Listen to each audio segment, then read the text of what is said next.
Pour ceux qui sont là depuis le début, chalut, et pour ceux qui viennent d'arriver, bienvenue.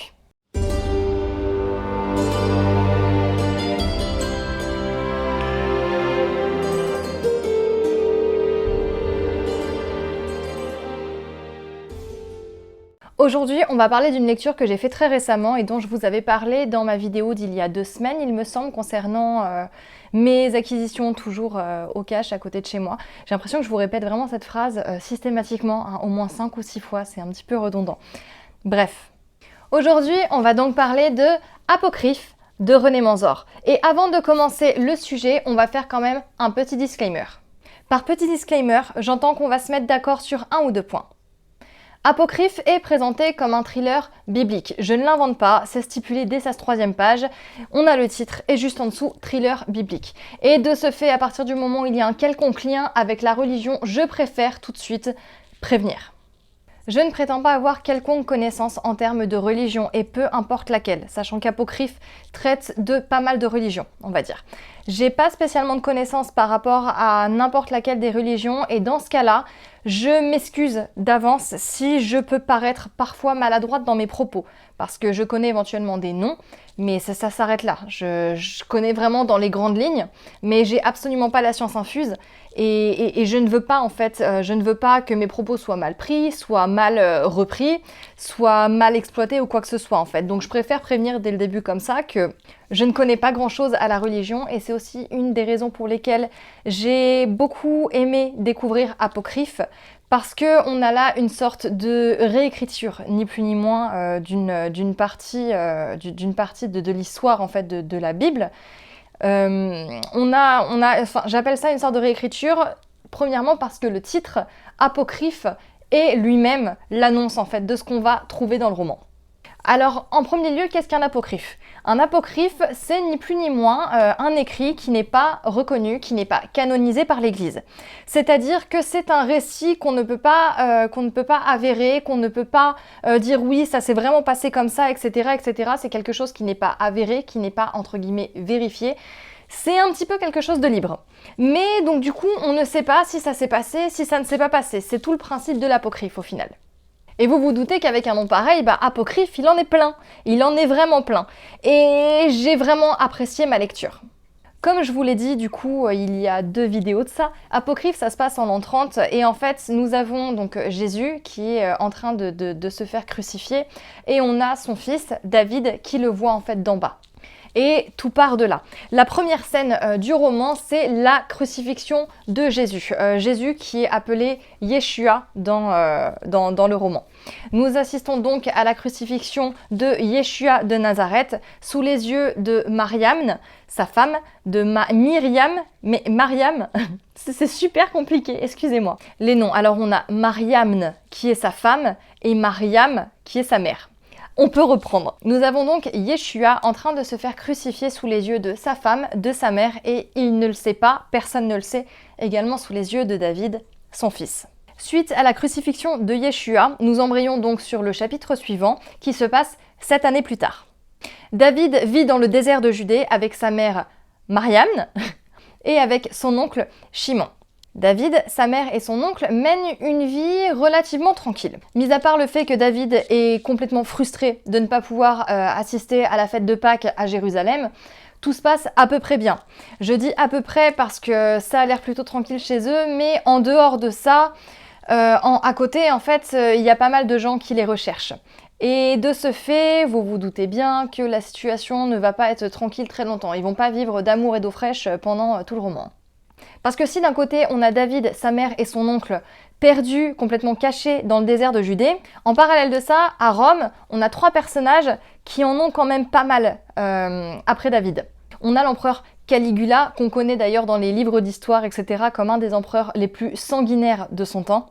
On a le grand prêtre Caïphe, et on a le soldat romain Saül. Enfin, je sais pas comment on prononce, moi je vais dire Saül.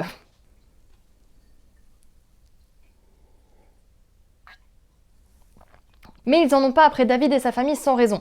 Parce que à partir du moment où Yeshua est décédé, on a donc eu les Nazoréens qui ont décidé en fait de se regrouper et ni plus ni moins de se rebeller. Donc est-ce que c'était du coup les prémices en fait de la religion? Parce qu'ils suivaient du coup les paroles de Yeshua. Et ça, les Romains ne l'acceptaient absolument pas. Parce que Caligula, lui, à ce moment-là, estime qu'il doit être la seule figure, le seul Dieu, entre guillemets, et que les Nazoréens n'ont pas à vénérer quelqu'un d'autre que lui. D'autant quelqu'un qu'ils ont fait crucifier il y a 7 ans et qui, en plus de ça, est décédé et visiblement, personne n'a de preuve qu'il soit revenu ou quoi que ce soit. En bref, d'un côté, on a David, sa mère, son oncle dans le désert de Judée. De l'autre côté, on a à Rome, Caligula, Caïphe et Saül qui complotent pour aller les attaquer. Et au milieu de ça, on a un ancien soldat romain qui se retrouve dans le désert, qui est épuisé, fatigué et ni plus ni moins va en quelque sorte prendre asile en fait chez la famille de David. Et ce soldat romain n'est autre que Longinus. Longinus qui a un pardon en fait à demander à la mère de David parce qu'il s'avère que Longinus est le soldat romain qui a crucifié Yeshua de Nazareth. Par un concours de circonstances, David va finir par fuguer pour se rendre à la fête de Pâques à Jérusalem. Shimon et Mariam vont pas avoir un super destin et Longinus, sur une dernière promesse de Mariam pour avoir son pardon, va se retrouver à chercher David parce qu'il souhaite le protéger de sa vie. Et c'est de cette manière que commence réellement l'histoire. On a David qui s'est enfui, on a l'oncle et la mère de David qui se sont malheureusement fait assassiner, David ne le sait pas, et on a Longinus qui cherche du coup à aller protéger David, parce qu'il sait qu'à Jérusalem, il y a pas mal de monde qui vont se mettre à le chercher, et donc David, tout seul, il va pas faire long feu. Et au fur et à mesure du récit, on va croiser pas mal de personnages. On aura toujours la base, Longinus et David, qui seront d'ailleurs par la suite rejoints par Farah, une esclave égyptienne qui va voir son maître mourir sous ses yeux et qui est d'ailleurs très contente parce qu'au moins, du coup, ça devient une femme libre. Du côté des Romains, on aura toujours Caligula, Caïphe, Saül, mais on va également croiser Judas. Judas qui est apparemment, de ce que je sais, très différent de la manière dont il est présenté dans la Bible. Judas, dans ce roman, est toujours l'homme qui a trahi Yeshua, mais les raisons pour lesquelles il l'a fait semblent très différentes de celles de base. Et là, encore une fois, je pointe les gros warnings parce que, comme je le disais, je ne connais pas spécialement l'histoire de la religion, je ne connais pas l'histoire précise de la Bible ou quoi que ce soit. Moi, tout ce que je sais de Judas, c'est qu'effectivement, il a trahi Jésus pour les Romains. Alors que là, dans le livre, on apprend que finalement, il aurait trahi Jésus à la demande de lui-même. Donc il y a pas mal de choses en fait comme ça. Je vais pas trop vous en dire sur l'histoire parce que j'ai vraiment pas envie de vous spoiler, mais s'il y a bien quelque chose que je peux vous dire sur ce livre, c'est vraiment que vous soyez intéressé par la religion ou pas, vraiment, lisez-le. Lisez-le parce que au-delà d'être très très intéressant, j'ai trouvé le rythme absolument incroyable et non, c'était vraiment une très chouette histoire. Les personnages en eux-mêmes sont attachants. Pour ma part, j'ai pas spécialement trouvé David très très attachant, mais j'ai absolument adoré Longinus et Farah. J'ai beaucoup aimé Longinus qui m'a fait... Il m'a tordu le cœur en fait, il m'a tordu le cœur, je l'ai trouvé bienveillant, je l'ai trouvé... C'est un homme qui se repent, c'est un homme vraiment qui se repent et on se rend compte que c'est finalement quelqu'un de très gentil et j'ai vraiment adoré ce personnage. J'ai également, comme je vous disais, adoré le personnage de Farah qui est donc l'ancienne esclave égyptienne et qui pendant tout le roman se vante d'être une femme libre à qui on ne peut pas donner des ordres même si le simple ordre consiste à va aller monter la garde ou va faire le guet à tel endroit. Elle non, c'est une femme libre, elle estime que personne n'a plus rien à lui dire d'autant qu'elle s'est débarrassée de son maître et c'est grisant.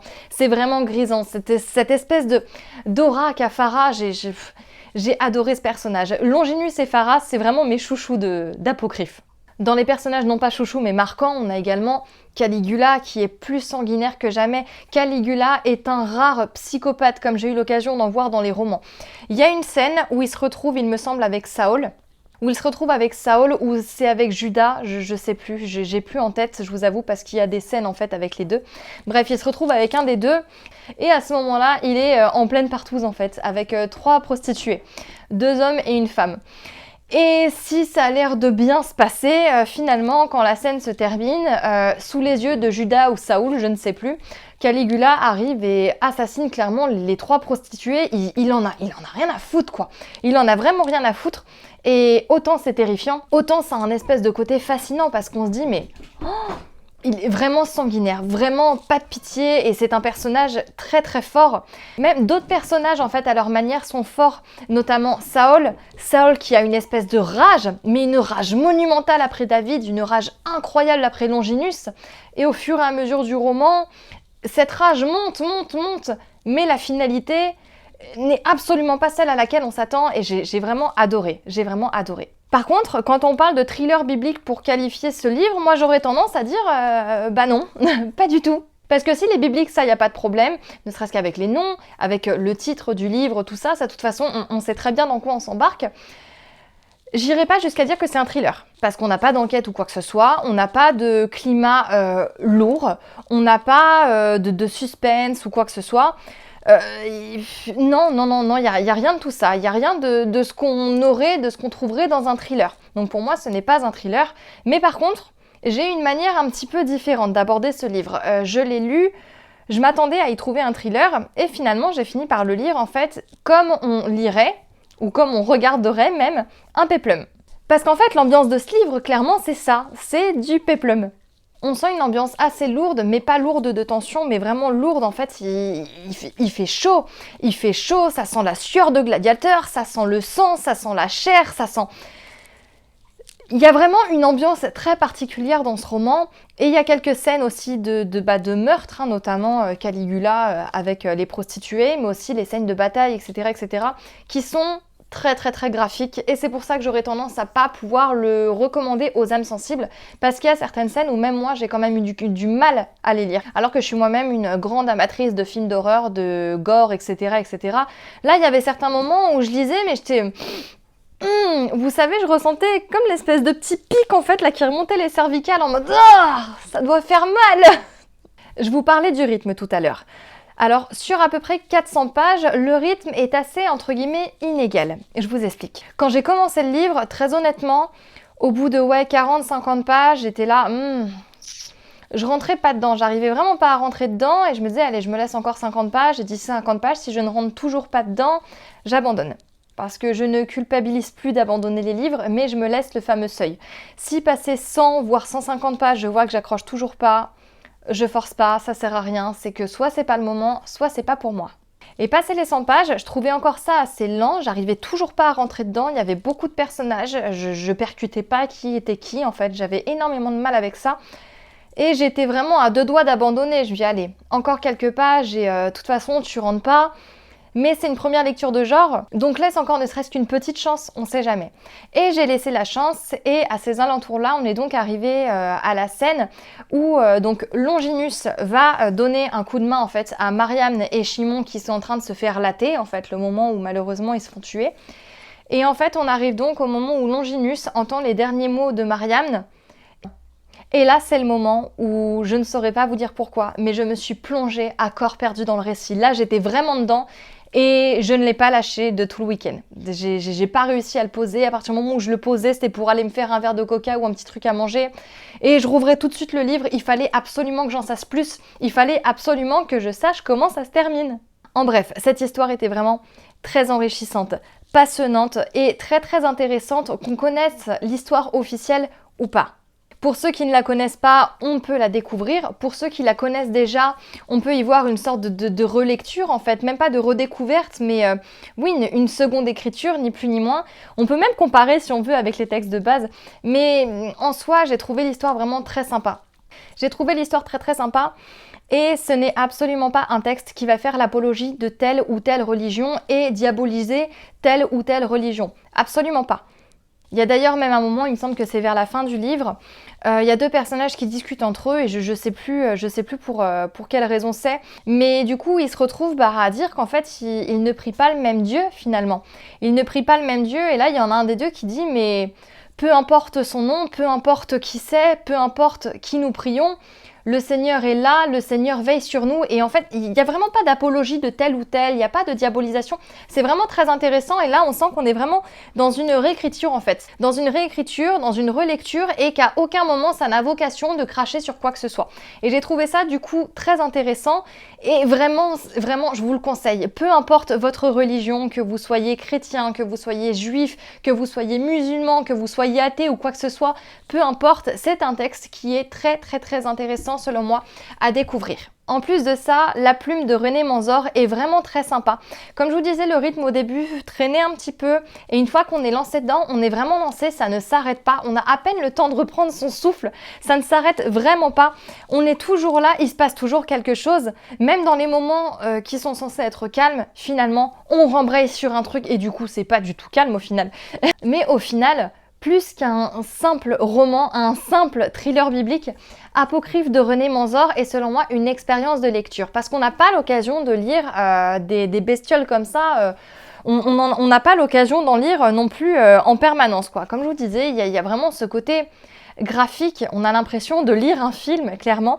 C'est vraiment génial. L'histoire mérite à être connue. Si tant est qu'on peut dire qu'une sorte de relecture de la Bible peut être connue, étant donné qu'elle a quand même été plusieurs fois étudiée ou quoi que ce soit, on est censé tous avoir un petit peu en tête en fait l'histoire de base. Les personnages, qu'ils soient attachants ou pas du tout, sont très forts. Tous autant qu'ils sont, ils sont vraiment très forts. Donc vraiment, si je peux vous donner un conseil sur Apocryphe, lisez-le, vraiment lisez-le, c'est quelque chose, c'est vraiment quelque chose. Un de mes moments préférés dans le livre, si on peut dire que c'est un moment préféré, c'est la fin, parce qu'elle m'a vraiment bouleversée. On arrive à une scène de bataille où il y a énormément de morts, qu'ils soient romains ou nazoréens, qui sont tombés. Il y a beaucoup de monde qui s'est fait décimer. Et donc on a David et Longinus qui arrivent comme ça dans la bataille et qui se jettent dedans, en sachant pertinemment qu'il y a de grandes chances que ce soit vain. Il y a de grandes chances que ce soit vain, et donc la bataille suit son cours, et on arrive à une fin, qui est... moi, honnêtement, elle m'a laissé sur le cul. Elle m'a laissé sur le cul, même si, pour ceux qui connaissent du coup peut-être l'histoire de base, elle pourra paraître plus ou moins prévisible, mais moi, elle m'a vraiment... Elle m'a coupé les pattes. Et moi, il y a un truc qui m'a aussi bien éclaté, du coup, après avoir fini le roman, c'est tout bête, mais je me retrouvais à aller chercher sur Wikipédia, du coup, les noms, en fait, des personnages qui m'avaient marqué, notamment Longinus, évidemment, d'aller voir, en fait, quel rôle ils avaient joué dans le texte, dans l'histoire de base. Et c'était très intéressant parce que, du coup, je comparais et de moi-même, j'arrivais à repérer ce qui était apocryphe ou non. En conclusion, Apocryphe est un roman que j'ai adoré dévorer, que j'ai adoré découvrir et que je recommande à tous, sauf aux plus jeunes parce que comme je vous disais, il y a quelques moments, c'est du gore quoi, clairement, c'est assez hardcore. Et après, au niveau compréhension, c'est un livre qu'on aurait tendance, même si je n'aime pas dire ça, à recommander peut-être aux adultes, aux jeunes adultes, etc. Pas forcément aux adolescents, parce que c'est un sujet qui peut paraître assez abstrait ou même soporifique pour certains, mais peu importe. Les seules personnes à qui j'aurais tendance à ne pas le recommander, comme je vous disais, c'est vraiment aux plus jeunes par rapport aux scènes. Mais mis à part ça, si vous savez pas quoi lire, si vous avez votre palle qui déborde mais que vous voulez quand même acquérir un nouveau livre, si vous voulez, comme je vous disais, tenter une véritable expérience de lecture, vraiment, allez-y. Apocryphe, valeur sûre. C'est donc la fin de cette vidéo qui est un format un petit peu plus court que notamment la nécrolecture que j'avais fait il y a 2 semaines. J'ai du coup essayé de moduler un petit peu parce que je sais que là les 2 dernières vidéos que je vous ai faites c'était du 33 et du 24 minutes. J'ai vu au niveau de mes stats en fait de visibilité que vous finalement les vidéos de 33 minutes ça a tendance à vous faire un petit peu chier. Donc je me dis on va tenter les formats un petit peu plus courts. Au moins de temps en temps histoire de pas vous lasser, comme ça il y aura des formats plus courts, des formats plus longs. Encore une fois, c'est les débuts, tout ça, on verra bien. J'ai aucune idée de comment je vais appeler cette rubrique où je compte présenter du coup une vidéo, un livre. Je sais absolument pas comment je vais l'appeler, je vais y réfléchir. Vous, si vous avez des suggestions, n'hésitez pas encore une fois. En attendant, je remercie à tous ceux qui se sont abonnés récemment de me suivre. La chaîne avance lentement Mais sûrement, je suis vraiment contente parce que du coup le peu d'abonnés entre guillemets que j'ai interagit vraiment en fait et ça me fait vraiment plaisir parce que du coup le peu de communauté que j'ai du coup s'intéresse en fait à ce que je fais et ça c'est bête à dire mais ça fait du bien en fait. Je me dis comment je fais pas tout ça pour rien. Vous connaissez le topo habituel. Si ça vous a plu, n'hésitez pas à laisser un pouce bleu. Si vous ne l'êtes pas déjà, n'hésitez pas non plus à vous abonner, partager éventuellement la chaîne, les vidéos, que ça soit à vos potes, à votre copine, à votre famille, à vos collègues et tout. N'hésitez pas, ouvrez le champ des possibles avec grand plaisir. Et sur ces bonnes paroles, je vous souhaite une très bonne matinée, un très bon week-end, portez-vous bien et pas trop de folie. Salut!